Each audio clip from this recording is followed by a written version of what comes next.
Alhamdulillah, salatu wassalamu ala rasulillah wa ala alihi wa sahbihi wa mawallah. Ashhadu an la ilaha illallah wahdahu la syarikalah. Ashhadu anna Muhammadan abduhu wa rasuluhu la nabiyya ba'dah. Berbicara tentang memberikan uang tips dan menerima tips dari orang lain. Tadi kita sebutkan yang pertama adalah yang haram. Itu memberikan tip kepada orang yang sudah mendapatkan gaji tetap. Seperti tadi kita contohkan adalah pegawai-pegawai yang bertugas untuk melayani masyarakat. Ya, para PNS. Maka mereka tidak boleh menerima uang tip.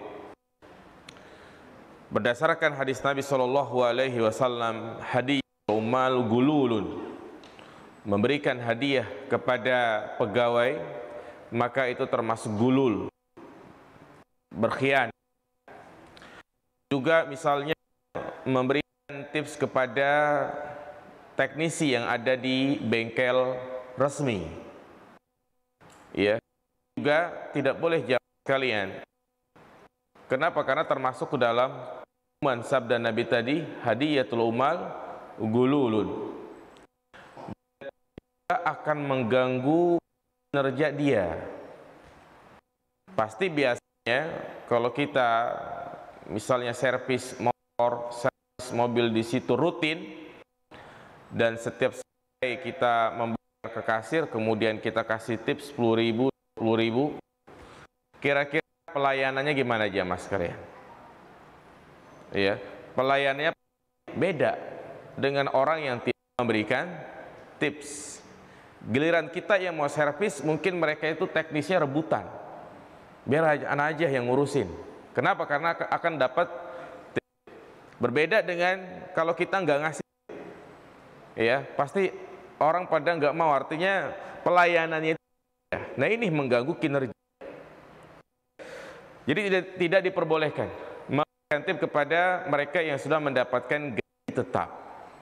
Lalu bagaimana kalau misalnya kita sebagai karyawan itu sering mendapatkan tip? Maka ya, dilaporkan kepada miliknya. Artinya yang memiliki perusahaan tersebut, punya bengkel itu. Maka bagus sekali di sebagian tempat itu disediakan kotak khusus tip. Jadi kita kalau mau ngasih ke situ, ya, biar diketahui oleh pemiliknya.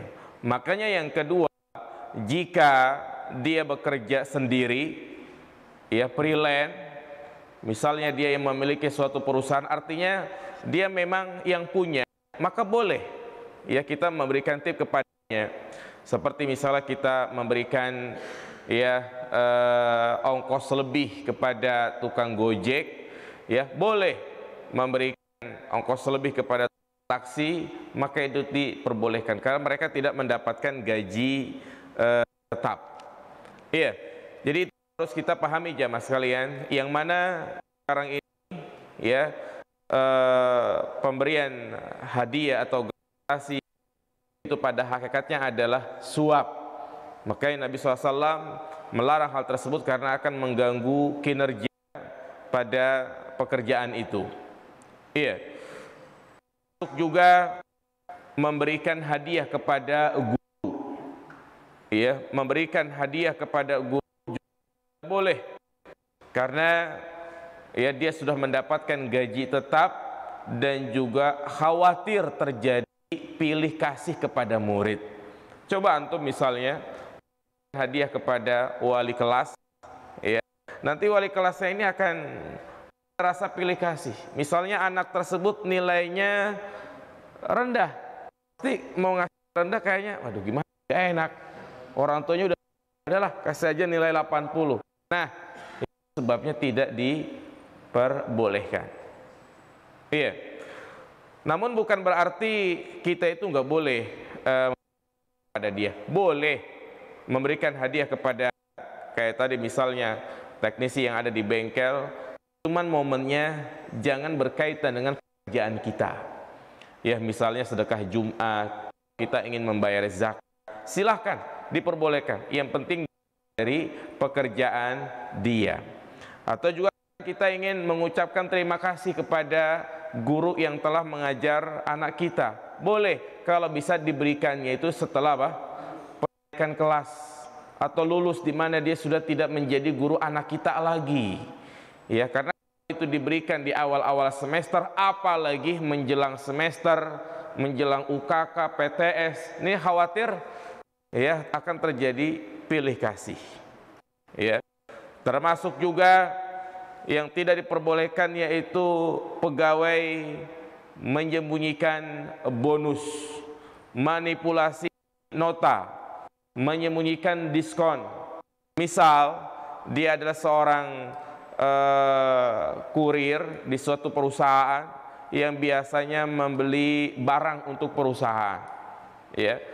Kadang dari pihak toko, mungkin karena dia sering ke situ, akhirnya diberikan harga barang 900.000, tapi ditulis di nota itu 1 juta, 100.000-nya buat pegawai yang beli itu diperbolehkan.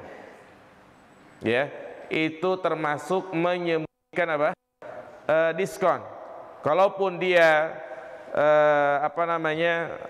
memiliki tugas seperti ini, ya, karena pada hakikatnya dia tidak akan mendapatkan diskon. Kalau dia beli sendiri, dia beli banyak dapat diskon, karena yang membeli adalah bukan dia tapi siapa? Perusahaan tersebut. Ya, inilah yang disebut dengan manipulasi data. Berapapun kita dikasih harga dari toko, ya, maka tidak boleh dibuat nota kosong sehingga bebas untuk mengisi nota tersebut tanpa diketahui perusahaan itu. Inilah hal-hal seperti ini sudah sangat banyak di masyarakat kita, yaitu termasuk hadiah gulul, yaitu khianat terhadap harta. Ya, makanya tadi Rasulullah SAW sangat marah. Lalu bagaimana sikap kita kalau misalnya tidak memberikan tips, tidak memberikan salam tempel, kita tidak diberikan. Di sebagian lembaga pendidikan, kalau kita tidak memberikan kepada pengawas pendidikan, itu susah untuk mendapatkan izin operasional. Lalu bagaimana sikap kita? Enggak apa-apa, kita berikan. Dalam rangka untuk menuntut kita. Adapun yang berdosa siapa? Dia. Yang berdosa dia. Ya, makanya tidak boleh membiasakan untuk memberikan salam tempel, kecuali kalau memang dipersulit, susah untuk mendapatkan. Ya, kita tanya sana, mana sih kok saya susah banget, padahal semuanya sudah lengkap, dokumennya sudah lengkap. Ya, mungkin kurang sesajen kali, ada gitu. Ya, mungkin dikasih amplop kali. Ya, akhirnya kan mau nggak mau kita harus ngasih gitu ya. Padahal pada hakikatnya ini nggak boleh. Dia sudah menjadi tugas. Udah, akhirnya sudah kita kasih aja, misalnya begitu ya. Biar berdosa. Ini yang termasuk dalam hadis yang sedang kita bahas. Nah, dan kita baca hadis berikutnya berkaitan dengan mengambil harta ghanimah sebelum dibagikan.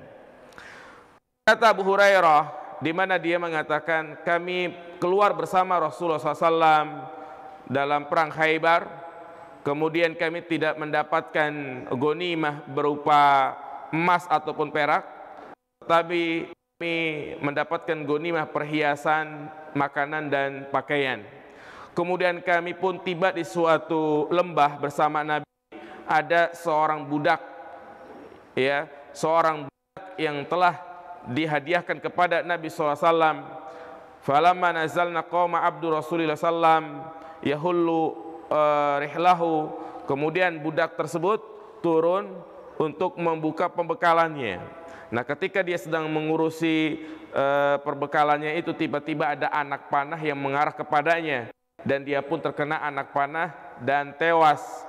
Maka kami mengatakan, hani'an lahu syahada ya Rasulullah, sungguh nikmatnya orang ini di mana dia mendapatkan mati syahid. Apa kata Nabi? Kalla, tidak, demi jiwa Muhammad berada di tangannya, sesungguhnya jubah yang dia ambil dari harta rampasan perang itu akan menjadi api neraka.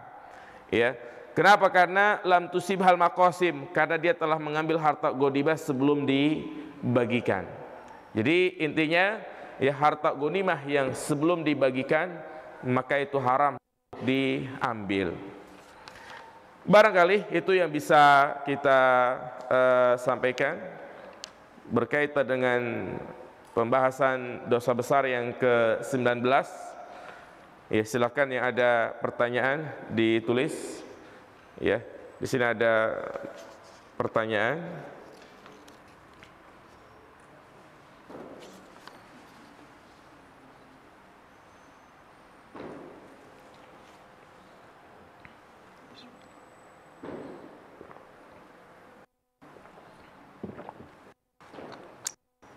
Bagaimana dengan tips untuk Gojek? Total 152.000. Terus kita kasih 155.000.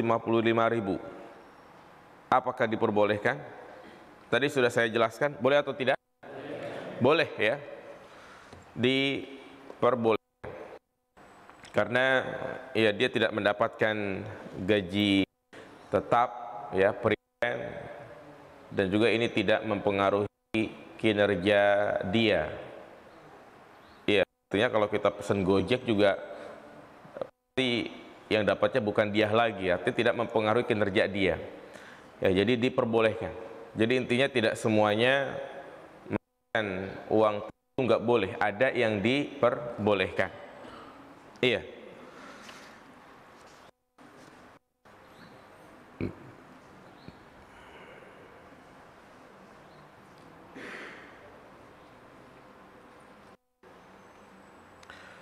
Ya, panitia zakat yang dibentuk oleh masjid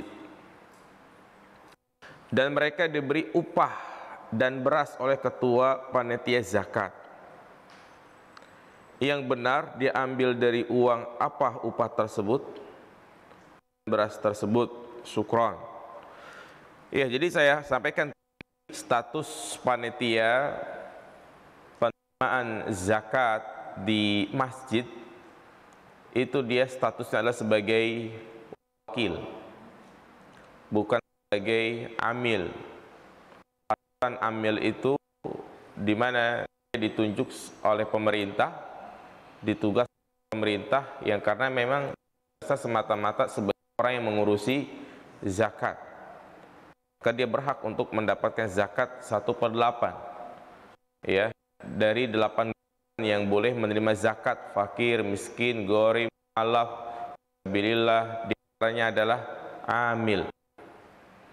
Adapun panitia zakat yang dibentuk oleh DKM masjid, maka statusnya adalah sebagai wakil. Wakil itu ya artinya dia menjaga harta zakat yang mana dia harus mendistribusikan kepada orang yang berhak. Nah, ya pastinya dia mungkin sudah meluangkan waktu untuk mengurusi itu. Ya, terkadang pihak DKM yang ingin memberikan hadiah, upah. Maka ya apakah boleh dia diberikan beras ataupun yang lainnya? Maka dilihat kalau memang dia termasuk ya orang yang berhak menerima zakat. Misalnya kondisi ekonominya rendah, berarti dia termasuk dalam kategori fakir, miskin. Ya, boleh DKM masjid memberikannya sebagai zakat karena dia termasuk orang yang berhak untuk menerima zakat fakir, miskin.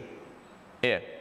Tapi kalau dia tidak ada kriteria fakir, miskin, ya, dia punya rumah mewah, punya kendaraan mewah, maka tidak boleh. Tidak boleh dia mengambil zakat karena dia bukan termasuk orang yang berhak menerima zakat. Lalu bagaimana upah tersebut? Diambil dari alokasi yang lain selain dari zakat.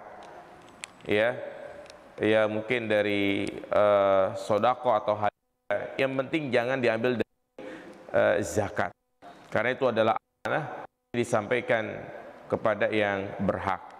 Iya.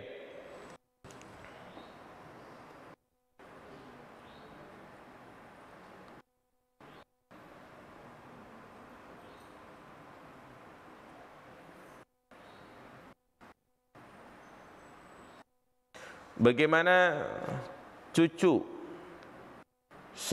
yang dulunya orang pintar, tapi sepertinya sudah taubat Ramadan, hari Jumat. Apakah jika cucu ini dapat warisannya halal, haram tidak harta warisannya? Ya, jadi kalau memang dia sudah betul-betul taubat nasuha, ya, dan dia sudah meninggalkan pekerjaannya itu, ya, maka pada hakikatnya harta yang dia dapat itu menjadi halal, sama seperti misalnya yang telah lama kerja di bank ribawi, kemudian dia sudah punya rumah, sudah punya mobil, dia bertaubat. Pertanyaannya, mau diapakan rumah itu? Gitu, ya, dia punya apakah dibuang? Tidak, nggak apa-apa dimanfaatkan, ya, nggak apa-apa dia. Jadi di sini dia sudah betul-betul bertaubat, maka tidak mengapa harta warisannya itu dibagikan. Karena di sana juga ada satu kaidah, luma haruma likasbihi faharamun likasbihi. Jadi harta yang haram itu haram bagi yang mengusahakannya saja. Ya, adapun bagi anak, bagi itu mendapatkan harta tersebut itu udah bukan urusan dia. Ya, makanya ada pertanyaan, bagaimana seorang anak yang dia sudah tahu kalau riba itu haram, orang tuanya dua-duanya itu kerja di bank ribawi. Iya, maka bagaimana? Ya, maka sesuai dengan kaidah tadi, suatu yang haram dari hasil usaha itu yang haram bagi yang bekerjanya, adapun bagi yang lain itu tidak mengapa. Seperti misalnya kita diundang makan oleh orang yang bekerja di bank ribawi, maka tidak mengapa kita penuhiannya. Kalau pertanyaannya boleh atau tidak. Tapi untuk lebih warok, ya, menjaga-jaga baik, tidak kita terima. Ya, seperti di sini kalau diketahui ternyata dia punya harta kekayaannya banyak. Waktu masih hidupnya dia pernah jadi dukun, maka hati-hatian, lebih baik kita tidak menerimanya. Sebagaimana Abu Bakar radhiyallahu an, ketika dia diberikan makanan, ya, dari seseorang, kemudian udah dimakan. Pas udah dimakan dikasih tahu, sesungguhnya harta tersebut, maka tersebut aku peroleh dari usaha dukun. Yang dilakukan oleh Abu Bakar, dia melopahin makanan yang sudah masuk dalam mulutnya. Iya, ini sebagai bentuk wakaf. Tapi kalau hukumnya boleh atau tidak, boleh. Wallahu a'lam. Naam jamaah sekalian, saya cukup ya penjelasan dari dosa besar yang ini. Ya, tentunya kita harus lebih berhati-hati lagi ya, dalam membelanjakan harta dan juga untuk mendapatkan harta. Ya, di sini dijelaskan tadi cara atau menyalurkan harta yang haram adalah memberikan tips kepada orang yang memang tidak berhak untuk mendapatkan hadiah. Iya, juga bertobat bagi siapa saja yang selama ini mungkin dia melayani masyarakat sebagai PNS atau yang semisalnya. Ya, kalau selama ini dia terima uang-uang seperti itu, hendaklah dia bertaubat untuk tidak mengulangi lagi dengan cara dia memperbanyak sedekah dan yang lain. Iya, karena sudah sangat jelas sekali tadi Nabi SAW menjelaskan bahwa orang yang menerima tips, ya, nanti pada hari kiamat dia akan dibangkitkan dalam keadaan membawa barang yang terima, menjadi kehinaan buat dia. Demikian, semoga bermanfaat. Subhanakallahumma wa bihamdika, asyhadu an la ilaha illa anta, astaghfiruka wa atubu ilaik. Assalamualaikum warahmatullahi wabarakatuh.